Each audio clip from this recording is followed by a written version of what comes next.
Pero pag binentahan kita ng BMW ngayon, halagang 4,000, bibilin mo, ma'am? Yes. Kala ko lang ang pera. Yan ako mo, ang Pilipino ganyan. Ito, pinapakita ko sa resulta mo after 2 years. Gawin mo na. Kuha, kasi baka naman huli na lahat. Bakit? Ang dami na namin nagiging member, o kailan ka pa magsasali? Kailan ka pa magsasama? Bakit, ma'am? Ang pangarap namin napakataas. Sabayan mo na. Isa lang ang tinatanggal namin dito sa katawan namin. Yung letter P. Alam mo ba yung P sa katawan? Regla? Pride! Bakit ba? Yung pride?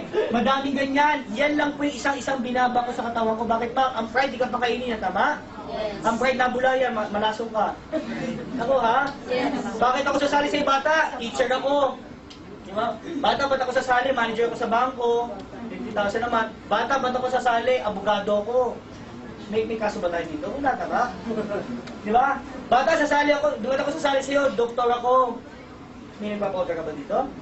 Diba? Bata, ba't ako sasali sa'yo? Engineer ako. Ba't may nagpapacheck ba ng engine dito? No, joke yun. Engineer.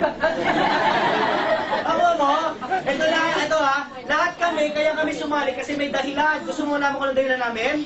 Dreams. Gusto mo malaman ang dahilan namin? O simple, umuwi ka ng bahay. Tingnan mo yung bahay mo. Kung ikaw malungkot sa bahay mo, sumali ka ng B-Mobile. Pero kung masaya ka na sa bahay mo, huwag ka na sumali. Bakit? Kontento ka na, tama? Yes. Pagpasok mo ng bahay mo, nakita mo garahe, may kotse ka doon, masaya ka na sa garahe mo, at sa kotse mo, huwag ka nang sumali. Pero kung hindi ka pa masaya, sumali ka, bumalik ulit dito. 398. Pasok ka ng bahay mo, nakita mo yung sala mo, masaya ka na sa mga nakikita mo.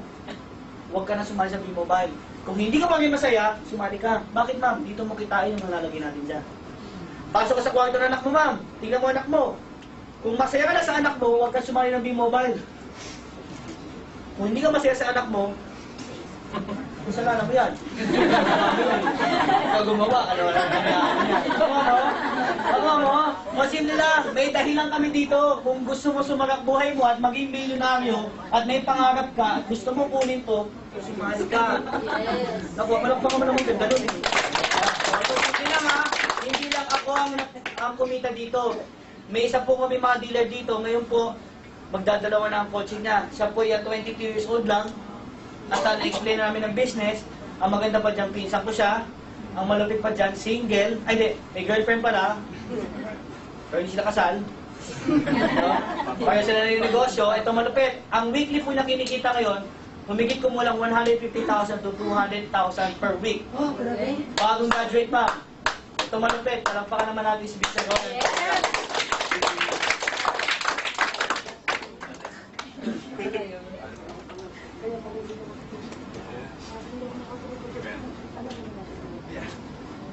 Good evening. Good morning. Good morning. Good evening nga po. Good evening. Good morning. Good morning. Good morning. Okay. I'm Anton Azania po. Basically, I'm bagong graduate lang po. 22 years old technically. Hindi po 22. 22 po nung sumali ako sa business. Pero right now, I'm doing the business for good na. Actually, to be honest with you, before, inintroduce sa akin yung parang medyo skeptic kasi I understand yung sitwasyon niyo po. Pinakita niya rin din po sa akin yung negosyo. Pero una, sabi ko parang mahirap. Kasi katulad ko, bagong graduate, pero nung sisimula ka na negosyo. Pero nung nakita ko yung opportunity, sabi ko, sige, susubukan ko. I know I can do it eh. Kasi in this case, magkano?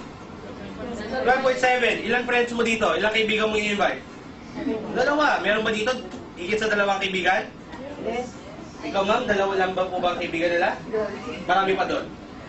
More than, mga 3 naman, no?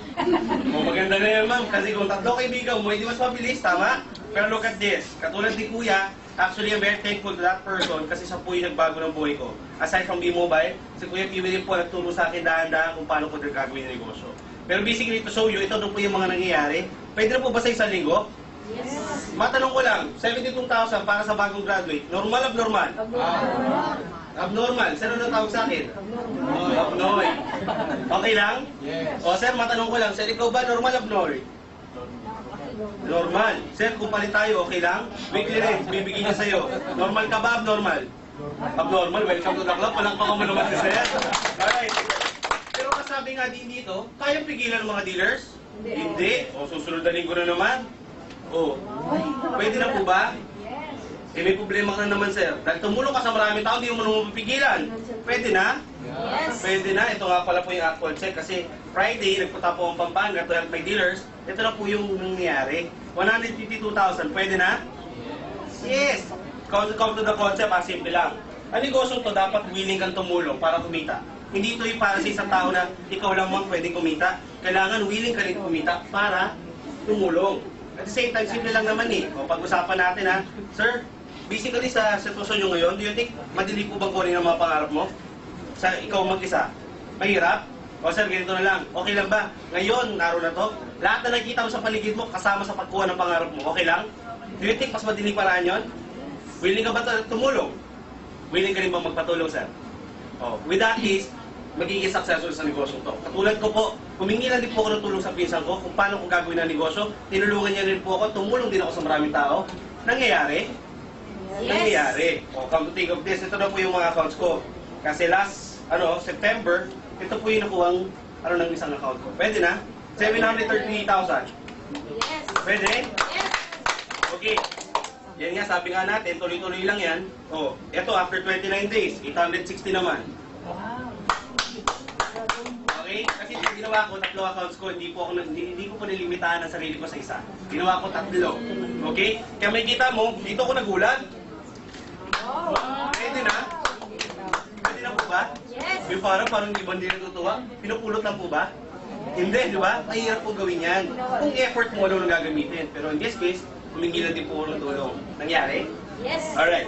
Eto, lastly, pwede na? Ito yung pinaka-recent. Pwede na? 1.1 million? Yes. Pwede.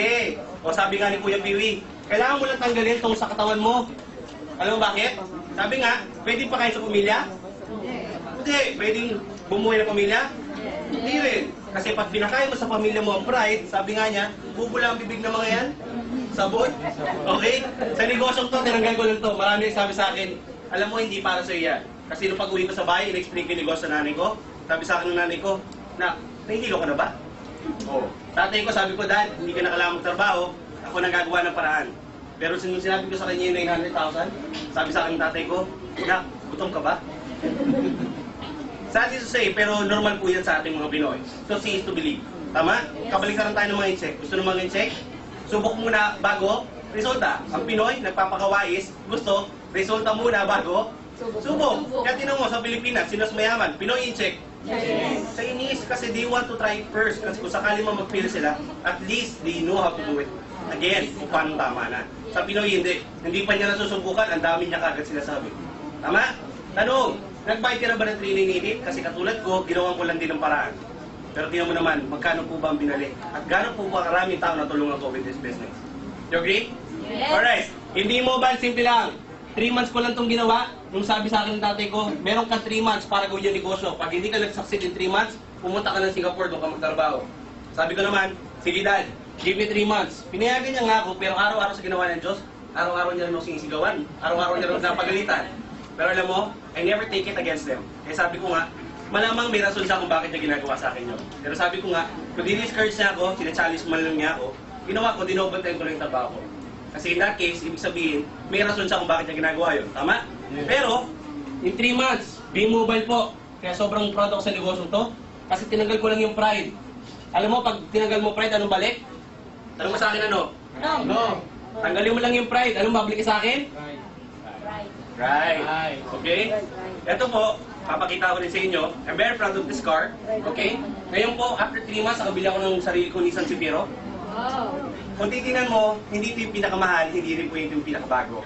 Alam mo bakit ako sobrang proud sa coaching to? Kasi every centavo of this, akin po. Hindi po ito galing kung kanino, hindi ito galing sa parents ko.